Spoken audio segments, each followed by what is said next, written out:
You gala. Alright guys, so now we're back with the 5th part of Stellaris. First thing I do right here is I take the Mastership Rights trait in Supremacy, because I want to get that going. And so it is finally in this part, I believe, where you're going to see the end of the Grineer chain.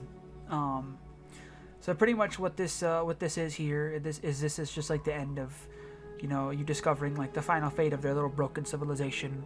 Oh yeah, and the Rubricator, so I get the event chain for that too, but I don't believe I pursue that for some time. I'm more interested in expanding my, my more immediate surroundings and just kind of growing a little bit bigger, because I feel too weak and too small at the moment, and I never like feeling that way, especially in Stellaris.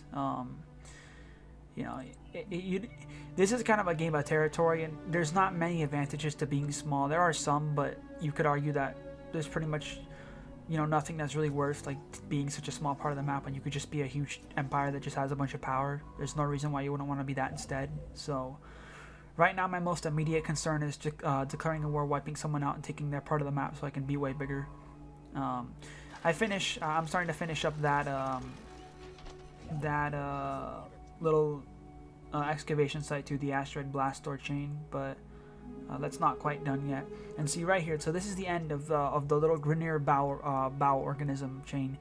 You basically find this old like tank that has like the last bowel or whatever, the last living bowel, and all the other ones are dead, and it's the only one. And it basically starts to ask you questions saying, if I'm gonna die, I'm the last one, can you tell me what happened to my species? And then you ask them what happened to you guys, like what happened. Basically, like they got like attacked by like a foreign entity who was much more powerful than them, and the Empire or the aliens or whoever it was so powerful that they just burned out entire worlds before they were able to respond, and they couldn't do anything. They were being completely destroyed, and basically they just ask like, oh, is anyone else alive? Am I the last one? And pretty much like that's what they ask you, and then it just kind of like accepts his death, like sort of. It's a pretty sad ending, and that's pretty much it. And then this was really cool. So you get the last bowel organism, and this is a really cool feature. I really like this relic, because basically you could just brute force like Gaia worlds, and that's a really powerful feature, especially if, like me, you have like a bunch of red planets in your territory now. Stupid enough, I used the first one on Earth to make it a Gaia world, which arguably, isn't that great. I should have used it on Zeta Reticuli Prime, because it's a 55% habitability. The next one I do use on Zeta Reticuli Prime. After that, my plan currently is, when I go back to play again, is I'm going to colonize Grineer Prime, and I'm going to use it on that to make it from a Tomb World to a Gaia world, because it makes a lot more sense to just take one of the red planets and make them usable, rather than trying to slightly buff one of my other planets. Because all my other planets, besides Zeta Reticuli Prime, were like 70 or 80% habitability. They're decent enough. You don't really need it for that. It's much better to have a whole other working planet that you can take from like a horrible state, like being a Tomb World, into a much better state. So here, I think I eventually decide. I go here. I look at the influence costs. The influence cost, I pop it. And then I see, okay, it's a planet decision. So then I go to Earth, click decisions, and it is right there. Nabu life seeding turns the planet into a Gaia world. Like, it was funny. Like, I wasn't even thinking, but right after I clicked this, I was just like, oh wait, I should have just used this on like a red planet. Like I should have just like made a red planet, colonized it, and then used that on a red planet. But I wasn't thinking, so whatever. And then right away, you see, I start to purge. So in a way, it did help some. It gives you a decent amount of unity, because you get to purge. You get to purge the bowels or whatever. If you're a total war Sith, you get to purge them. You get to purge the bowels. So so that's good. But yeah, I still should have used it on a red planet for max efficiency, because there's just no reason to do it the way that I did it. It was like I just wasn't thinking at all. But it doesn't matter. In the future, whenever I do that event again, I'll know how that ends, and I'll know how to use that. So I'll end up using it better. It also gives you a pop growth speed, and I'm not sure if that's. I think it is. I think it's a global pop growth speed. I'm not certain how that works. But I do believe it's global. And then see right here, that's when I discover, wow, 1 mana artifact is 500 energy. That's huge. It's so much energy, because every little step of one, like every little step of like just one relic chain gives you like 5 or 6 minor relics, and you use the minor relics for a lot of things, but just using them for energy is arguably one of the best uses that you have for them, because like, for example, when I was running out of energy all those times, I mean, I could have just sold like 3 or 4 of those, and that would have bought me like 2 or 3 years worth of time in game, which is like a good, like, at least a good like 10 or 15 minutes, and I just wasn't doing it because I didn't think about it. So but you know, it's good to finally have that. So I'm checking out how they're being burned. So it gives you minerals, food, and unity, and you know, it's all those resources. All those resources are useful. So there's no real loss there.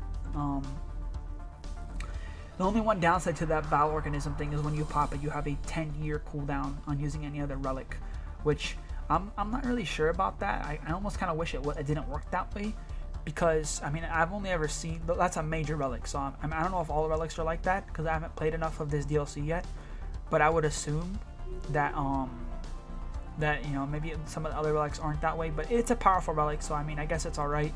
You know, it doesn't have to be that way. I mean, it doesn't have to be, you know, like, so like amazing, like just having that already is really good, and you know, ask for more, probably would just break it and make it imbalanced. So right here, I believe, is when I start to, I believe I take coil guns here. I want to say, yeah, I take coil guns here, and the reason why I take coil guns here is I want to start getting upgrades, because my fleet is way too weak. Everyone else around me is stronger than me, and I need to really start buffing everything up. So I take coil guns, and I keep monitoring to see when they're all finally gonna go away. And so now this finally on the last undesirable, the last little battle organism on Earth. So they're being purged, and it's gonna give me a bunch of extra unity. So now I'm finally taking the last little southern stars here, and I'm starting to expand to the east. I believe I only take 1 or 2 stars though. I don't take that many. I think I might stop. I might stop at the east at Asterope or whatever, because I don't have a reason to go further at the moment. So now I have Doctrine Fleet support for naval capacity. I have coil guns going. I'm able to make destroyers now, and I finished the battle organism. So this is when I really start, things really start to pick up, because I am able to, finally start expanding more, and really consolidating like all of my power. So pretty much, this becomes like a waiting game here for like a little bit, because I'm not really able to do anything without just kind of waiting for a lot of the things I'm currently just being patient for to happen. I'm just really building a few mining stations here, trying to max out all the resources from my current territory. I finish up the blast door, or like what parts of the blast door. I think there's 1 or 2 more parts in it, and then that tree's done. And that is the last excavation site that I currently have on my territory, unfortunately. But yeah, and then I get a little bit of unity there from the miner's mandate, which is nice. So then pretty much here, I'm just kind of waiting. I'm just trying to like build up as many ships as I can, and I'm pretty sure like fairly soon. You see, I keep checking all the fleet powers and stuff. I'm pretty sure pretty soon I'm gonna start making destroyers here, and I'm gonna really start to buff up my my naval capacity. So I just go through, I get UV lasers there, and then I get more harvesting traps, because I have I have 3 moats in my borders. So having more harvesting traps is nice, because even if you don't want to get the upgraded version of alloy foundries right away, just having the moats to stack up is nice, because you can sell them for big chunks of energy at a time, and you can use those to buy minerals, buy alloys, buy food, you know, buy anything that you want. So having, or even buy other resources like gases and crystals and stuff, so through energy. So it's a good idea to get those all taken as soon as possible. So finally I realized that, you know, on my science is a trap back there, because he's cut me off. You see how you see what I'm saying? The Ether Kingdom, he took that star there to the east, so I can't go any further to the east. Can't go to the north, can't go to the west, can't go south, can't go anywhere. I'm completely boxed in. So this is when I'm like, all right, you know, I'm pretty much forced here to start making ships. So I look at my design, I look at the ships, and I'm just like, what do I really want to get here? I don't know what I want to get. I don't have that many options.